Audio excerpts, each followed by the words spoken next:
Salam saudari, selamat bertemu kembali di dalam ibadah melalui rekaman ini. Doa kami jemaat semuanya berada dalam keadaan yang baik-baik, sehat di waktu ini. Baik, kita akan tetap melihat tema kita selama ini, yaitu tetaplah kuat. Nah, di bawah tema umum ini, saya ingin membawa tentang ini subtemanya badai iman. Terdapat daripada 1 Petrus pasal yang pertama ayat yang ketiga hingga ayat yang ke-12 berbicara tentang tujuan badai iman dan perlu ada badai iman supaya iman yang benar ini boleh sampai kepada destinasi ataupun tujuan sebenarnya. Mari kita membaca daripada 1 Petrus pasal yang pertama ayat yang ketiga hingga ayat yang ke-12. Ayat yang ketiga mengatakan, "Terpujilah Allah dan Bapa Tuhan kita Yesus Kristus yang karena rahmat-Nya yang besar telah melahirkan kita kembali oleh kebangkitan Yesus Kristus dari antara orang mati kepada suatu hidup yang penuh pengharapan, untuk menerima suatu bagian yang tidak dapat binasa, yang tidak dapat cemar dan yang tidak dapat layu dan tersimpan di sorga bagi kamu, yaitu kamu yang dipelihara dalam kekuatan Allah karena imanmu, sementara kamu menantikan keselamatan yang telah tersedia untuk dinyatakan pada akhir zaman.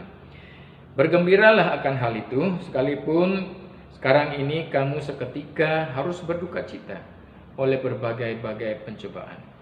Maksud semuanya itu ialah untuk membuktikan kemurnian imanmu yang jauh lebih tinggi nilainya daripada emas yang fana, yang diuji kemurniannya dengan api sehingga kamu memperoleh puji-pujian dan kemuliaan dan kehormatan pada hari Yesus Kristus menyatakan dirinya. Sekalipun kamu belum pernah melihat Dia, namun kamu mengasihinya. Kamu percaya kepada Dia sekalipun kamu sekarang tidak melihatnya.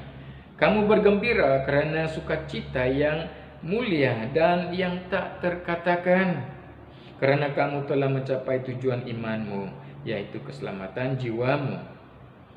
Keselamatan itulah yang diselidiki dan diteliti oleh nabi-nabi yang telah bernubuat tentang kasih karunia yang diuntukkan bagimu. Dan mereka meneliti saat yang mana dan yang bagaimana yang dimaksudkan oleh Roh Kudus yang ada di dalam mereka, yaitu Roh yang sebelumnya memberi kesaksian tentang segala penderitaan yang akan menimpa Kristus dan tentang segala kemuliaan yang menyusul sesudah itu. Kepada mereka telah dinyatakan bahwa mereka bukan melayani diri mereka sendiri, tetapi melayani kamu dengan segala sesuatu yang telah diberitakan sekarang kepada kamu dengan perantaraan mereka yang oleh Roh Kudus yang diutus dari sorga menyampaikan berita Injil kepada kamu, yaitu hal-hal yang ingin diketahui oleh malaikat-malaikat." Satu aspek pertumbuhan iman atau iman yang kuat adalah apabila iman itu melalui badai. Apabila iman itu memiliki badainya sendiri di dalam kehidupan orang-orang percaya.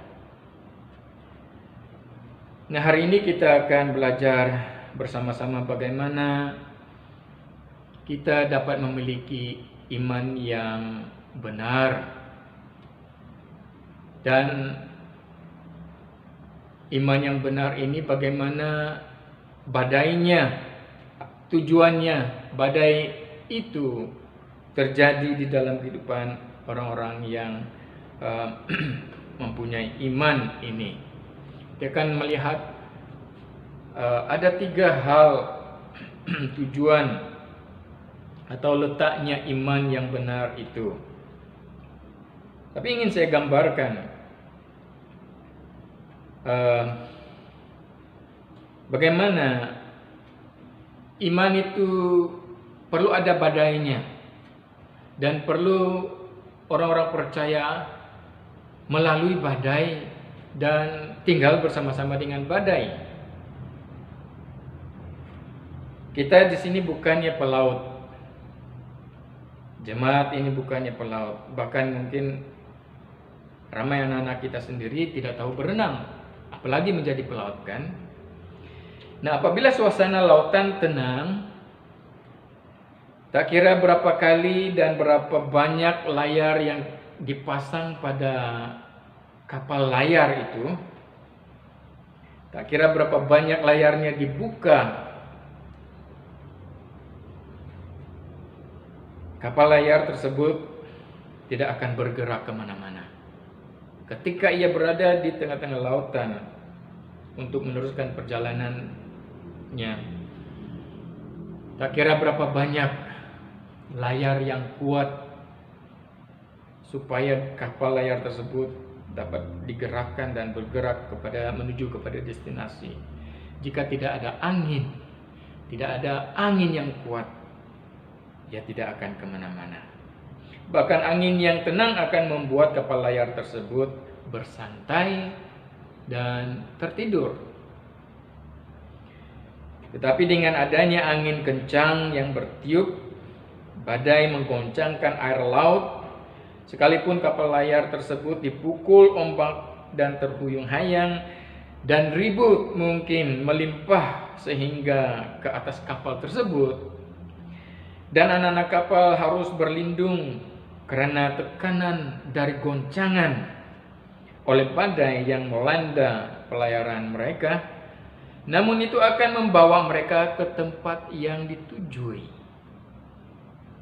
Keadaan itu akan membawa mereka kepada tempat yang telah dirancang pada awalnya. Juga daripada tumbuh-tumbuhan, benih, ia tidak akan ada pertumbuhan yang maksimal atau benih yang dapat menghasilkan kapasitas maksimal jika ia tidak mampu melalui dan mengharungi cabaran tanah yang keras, cuaca yang berubah-ubah untuk mencapai pertumbuhan yang sepatutnya. Dua contoh ini adalah satu gambaran yang saya ingin kita coba renungkan. Kapal layar tadi, ia perlukan angin yang kuat untuk berlayar.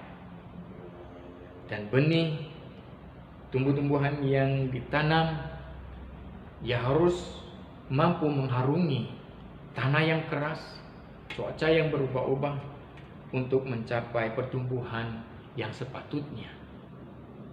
Nah, ini suatu gambaran tentang badai iman yang harus diharungi di dalam perjalanan pelayaran iman kita sampai kita berada di tempat yang dikehendaki, sampai kita menuju dan berakhir di destinasi yang sepatutnya. Nah, iman saudara-saudari yang dicobai juga akan menghasilkan pengalaman. Ya. Ia bukan hanya membawa kita kepada satu destinasi yang sepatutnya, melainkan dalam pelayaran kita, iman yang ada badai akan menghasilkan suatu pengalaman, akan memimpin kita kepada pengalaman pertama, pengalaman kedua, pengalaman seterusnya dan seterusnya. Pengalaman yang bagaimana? Pengalaman dengan Tuhan. Ia akan menolong kita untuk mengalami Tuhan dalam perjalanan pelayaran kita sampai akhir kehidupan kita. Nah, kita tidak akan, sebagai contohnya, kita tidak akan mengalami apakah kita ini cukup kuat atau kita ini lemah. Ya, kita tidak akan mengetahui jika kita tidak pernah melalui sungai deras yang harus diseberangi. Kita juga tidak akan mengenal kekuatan Tuhan jika kita tidak mengalami genggaman tangan Tuhan yang menuntun ketika kita menginjak dan melangkah menyeberangi arus sungai yang deras. Iman yang kuat dihasilkan oleh kehidupan bersama dengan cabaran, cobaan, tantangan yang terjadi di sekitar kita. Tanpa semuanya itu, kita tidak akan mengalami suatu pengalaman penyertaan Tuhan, kekuatan Tuhan, pimpinan Tuhan, perlindungan Tuhan, kemenangan Tuhan tidak akan kita alami tanpa badai iman ini.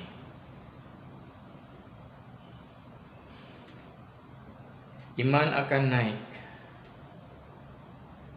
bahkan akan semakin tinggi, bagaikan burung raja wali yang terbang tinggi. Nah, itu terjadi karena ia dicabar oleh angin yang kuat. Dan burung raja wali ini menggunakan angin yang kuat itu untuk semakin terbang dengan lebih tinggi. Bukannya dari ketiadaan angin yang kuat atau angin yang tenang. Tanpa angin yang kuat dan dengan angin yang tenang, burung raja wali ini tidak akan dapat dan tidak akan mampu mencapai maksimal tujuan ia harus terbang. Sejauh mana ia harus terbang.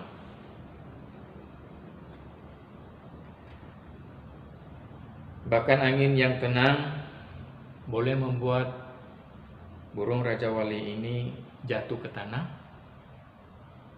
atau akan membuatnya bersantai-santai saja. Jadi ia tidak akan sampai kepada tujuan hidupnya sebagai burung raja wali yang mampu terbang tinggi dan lebih tinggi daripada mana-mana burung yang ada. Nah, kekuatan Tuhan harus nyata melalui umat-umatnya. Bagaimana? Yaitu ketika mereka berhadapan dengan badai iman. Yaitu ketika hidup mereka didatangi dengan berbagai-bagai cabaran di dalam hidup mereka. Nah, kekuatan Tuhan harus dinyatakan melalui umatnya, melalui keadaan yang sukar ini. Nah, mereka mungkin digoncang dengan teruk, tetapi umat-umat Tuhan ini akan sampai kepada tujuan hidup mereka, yaitu Tuhan dimuliakan. Dan Tuhan kekuatannya harus dilihat melalui kehidupan umat-umat Tuhan. Tetapi umat-umat Tuhan harus bersedia untuk melalui berbagai-bagai macam pencobaan, badai di dalam kehidupan mereka. Sekalipun mungkin mereka akan ditampar dengan hebat, dengan teruk, dipukul dengan kuat, tetapi mereka akan sampai kepada tujuan hidup mereka sebagai umat-umat Tuhan, yaitu untuk memuliakan Tuhan. Tuhan dimuliakan. Dari ayat yang ke-7 tadi, kita melihat bahwa Petrus mengatakan, maksud semuanya itu ialah untuk membuktikan kemurnian imanmu yang jauh lebih tinggi nilainya daripada emas yang fana, yang diuji kemurniannya dengan api sehingga kamu memperoleh puji-pujian dan kemuliaan dan kehormatan pada hari Yesus Kristus menyatakan dirinya. Bahkan ayat yang ke-6 sebelum ayat ini, Petrus sudah menjelaskan suatu tujuannya iman kita dicoba itu. Ayat yang ke-6 dia mengatakan, bergembiralah akan hal itu, sekalipun sekarang ini kamu seketika harus berduka cita oleh berbagai-bagai pencobaan. Nah, tujuannya terdapat dari ayat yang ke-7 dan ayat yang ke-8 ini. Ayat yang ke-7 tadi setelah kita melihat, dan ayat yang ke-8 mengatakan, sekalipun kamu belum pernah melihat dia, namun kamu mengasihinya. Kamu percaya kepada dia sekalipun kamu sekarang tidak melihatnya. Kamu bergembira karena sukacita yang mulia dan yang tidak terkatakan. Ayat yang ke-9. Karena kamu telah mencapai tujuan imanmu, yaitu keselamatan jiwamu. Nah, di dalam bagian ini letaknya iman yang benar adalah apabila pertama ada 3 hal yang seperti yang saya katakan tadi. Letaknya iman yang benar adalah apabila ia terbukti dimurnikan, seperti dari ayat yang ke-7. Ya, iman yang benar itu harus dibuktikan. Dan apa yang menjadi ukuran ia terbukti adalah ia dimurnikan. Kemurnian iman itu terbukti. Iman yang murni menuju kepada destinasi yang kekal, yaitu akan memperolehi puji-pujian, kemuliaan, dan kehormatan pada hari kedatangan Tuhan Yesus yang kedua kalinya nanti. Nah, ini iman yang dibuktikan, tujuannya iman itu dibuktikan murni apabila ia akhirnya menerima puji-pujian, kemuliaan, dan kehormatan dari Tuhan sendiri pada hari kedatangan Tuhan yang kedua kalinya nanti. Jadi iman yang terbukti murni adalah apabila ia terbang tinggi dalam badai. Apabila ia terbang tinggi dalam badai. Yang kedua, letaknya iman yang benar adalah apabila ia tetap mengasihi Tuhan dan percaya kepada Tuhan. Ia tetap mengasihi Tuhan dan tetap percaya kepada Tuhan. Ayat yang ke-8 tadi. Nah, Rasul Petrus mengatakan, kamu mengasihinya dan kamu percaya kepada Dia, sekalipun kamu belum pernah melihatnya. Petrus mengatakan bahwa kamu tetap mengasihinya, kamu tetap percaya kepadanya, sekalipun kamu tidak pernah melihatnya. Ini letaknya iman yang benar. Apabila ia dalam situasi apapun, ia tetap percaya, tetap mengasihi Tuhan. Sekalipun ia tidak di saat itu melihat begitu dalamnya kasih Tuhan, begitu luasnya kasih Tuhan, ia tetap mengasihi dan percaya kepada Tuhan. Paulus berbicara di sini dengan mengatakan, sekalipun kamu tidak melihat, namun kamu tetap percaya, kamu tetap mengasihi Dia. Ini letaknya iman yang benar. Ini letaknya iman yang kita perlukan. Dan ini perlu melalui situasi yang sukar. Ia perlu melalui badai iman. Sekalipun tidak ada yang membuktikan yang ia harus tetap mengasihi dan tetap percaya kepada Tuhan, namun ia menetapkan hatinya untuk mengasihi Tuhan lebih daripada apapun yang ada di dunia ini. Jadi ia tidak akan terikut-ikut dengan keadaan dunia.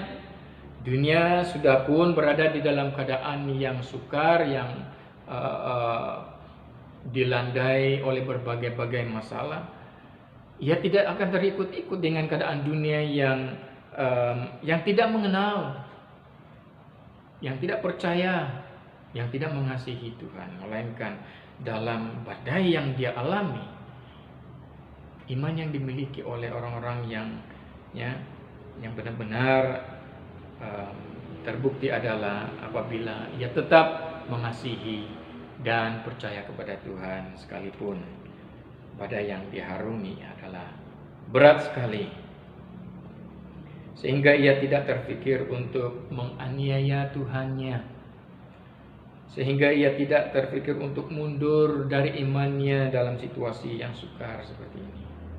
Bahkan ia tidak terfikir untuk mengulangi dosa-dosanya lagi di dalam situasi yang seperti ini, melainkan karena dia menetapkan hatinya untuk mengasihi dan percaya kepada Tuhan, tak kira apapun situasi yang terjadi di sekelilingnya. Ia tetapkan iman di dalam Tuhan. Nah, saudara, sebab dia tetapkan hatinya dan hidupnya untuk mengasihi dan percaya kepada Tuhan, akhirnya dia turut mengalami, memperolehi puji-pujian, kemuliaan, dan kehormatan pada hari kedatangan Tuhan Yesus yang kedua kalinya nanti. Sebab dia tetapkan hatinya, dia tidak biarkan goncangan, tekanan yang menekan, yang menggoyangkan hidupnya itu untuk menggoncang imannya, sehingga ia menyangkal Tuhan. Tidak. Sekalipun itu terjadi, sebanyak mana tekanan yang dialami dalam situasi itu, ia tetapkan hatinya mengasihi dan percaya kepada Tuhan. Yang ketiga, yang terakhir, di mana letaknya iman yang benar, yang adalah pada apabila ia terbukti dimurnikan, dan kedua tadi apabila ia tetap mengasihi Tuhan dan percaya kepada Tuhan sekalipun dalam keadaan yang sukar. Dan yang ketiga ini adalah letaknya iman yang benar itu adalah apabila ia bersuka cita sekalipun dalam badai.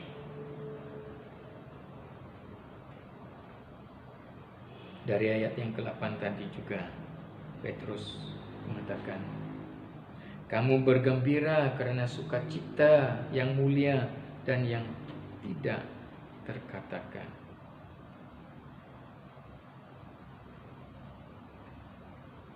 Dia mengatakan bahwa mereka memiliki sukacita ini. Mereka memiliki suatu kegembiraan yang tak terkatakan, sekalipun di dalam badai yang berat. Nah, satu aspek kehidupan orang percaya yang tidak dapat dikecualikan dari hidup mereka itu adalah memiliki sukacita, memiliki kegembiraan yang tak terkatakan, sekalipun keadaan tidak mengizinkan untuk mereka harus bergembira, bersukacita. Seperti pada hari-hari ini, keadaan yang kita alami, yang kita lalui pada hari ini adalah suatu keadaan yang tidak mengizinkan kita sebenarnya untuk tetap memuji Tuhan, tetap bersyukur kepada Tuhan, tetap bersukacita di dalam Tuhan. Tetapi karena kita tahu kita punya keselamatan di dalam Tuhan, maka adanya sukacita yang melimpah.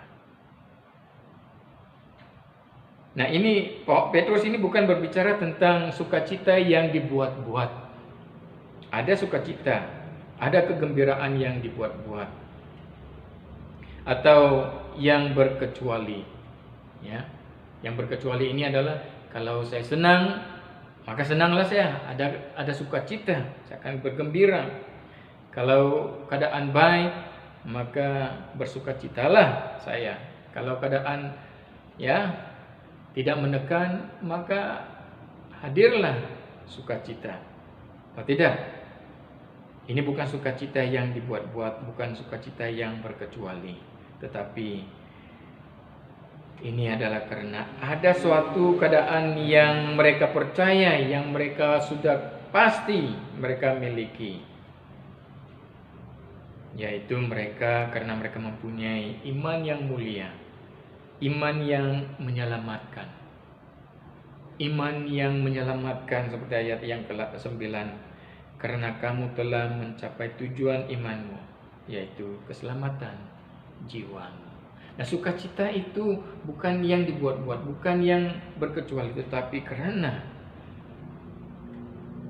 mereka mengalami keselamatan di dalam Tuhan di waktu sekarang ini, karena mereka percaya imannya pada Tuhan, keselamatan ada di dalam mereka. Nah, orang yang mengalami dan tahu ia selamat tidak berpikir untuk berduka cita.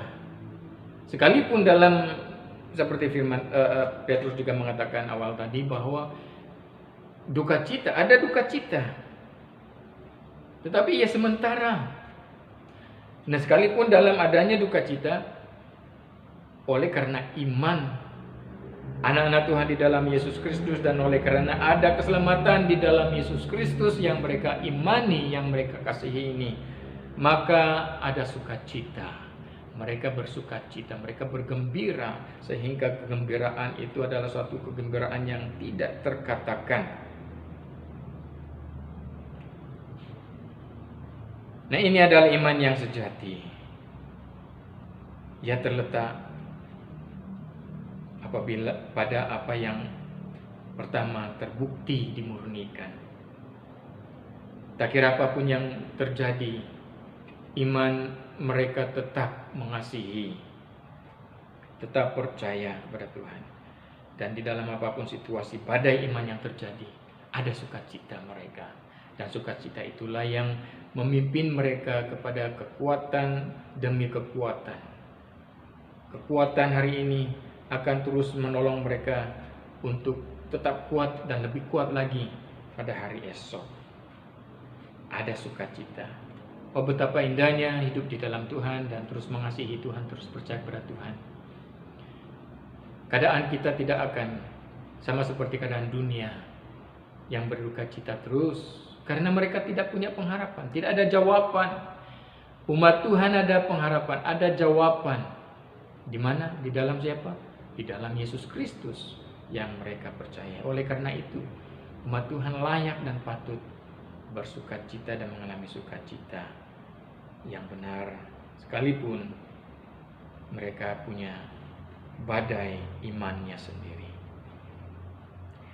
Nah, iman menjadi kukuh, iman menjadi terjamin, dan iman menjadi hebat apabila ia semakin dilatih oleh badai iman kehidupan yang melanda kehidupan kita. Nah, kita dipimpin Tuhan bukan untuk meniadakan badai pencobaan, badai iman, ya, tetapi Tuhan memimpin kita untuk menghadapi setiap badai itu bersama Dia. Itu yang Tuhan lakukan.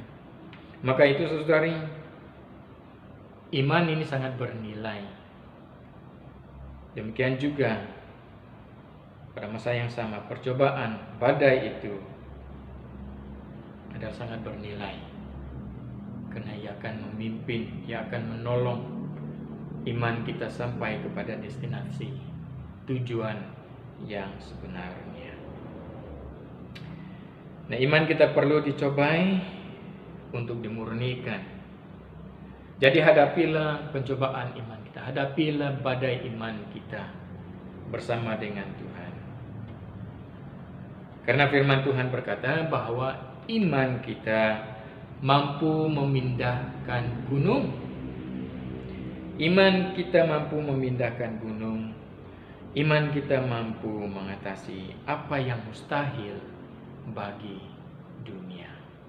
Jadi perhatikan dalam kehidupan iman kita, saudari. Hiduplah di dalam iman yang melalui dan mengharungi badai yang bermacam-macam di dalam kehidupan kita. Jadi miliki dan pelihara iman yang sedemikian. Mari kita berdoa. Mari kita berdoa. Bapa, kami bersyukur karena firman-Mu mengajar kami pada hari ini. Betapa indahnya memiliki iman yang telah Engkau berikan buat kami. Ia akan memimpin kami kepada kemurnian yang lebih lagi, kemuliaan kepada kemuliaan yang baru. Sampai kami dapat mengalami dan memiliki puji-pujian, kehormatan yang akan Tuhan berikan kepada kami satu hari nanti. Oh, betapa indahnya Tuhan. Kami doakan buat anak-anak Tuhan di saat ini, sekalipun kami punya badai iman masing-masing. Bapa, tolong kami untuk mengharunginya dengan Engkau, supaya kami dapat punya pengalaman di waktu-waktu itu, yaitu pengalaman bersama dengan Tuhan. Sekalipun kami punya badai yang berat, Tuhan mampu untuk menyatakan penyertaan-Mu kepada kami di waktu itu.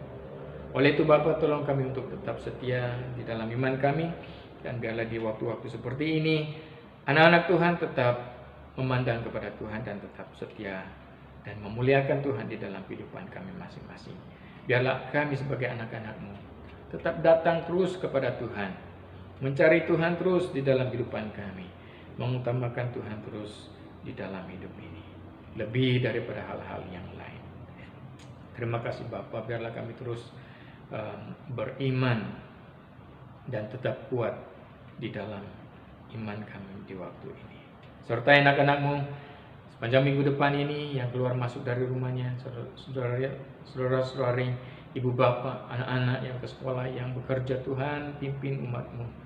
Ibu-ibu yang tinggal di rumah untuk urusan keluarga masing-masing, Tuhan berkati dengan perlindungan. Penyertaan-Mu kami doakan ya Bapak bersama, sehingga kami dapat beribadah kembali pada ahad yang akan datang ini dengan kekuatan kemenangan yang datang daripada-Mu. Mari kita menerima doa berkat ini. Tuhan memberkati engkau dan melindungi engkau. Tuhan menyinari engkau dengan wajah-Nya dan memberi kasih karunia. Tuhan menghadapkan wajah-Nya kepadamu dan memberi engkau damai sejahtera. Kasih Allah Bapa dan kasih anugerah Yesus Kristus dan persekutuan Roh Kudus menyertai engkau sekarang dan selama-lamanya. Anak Tuhan yang percaya katakan amin.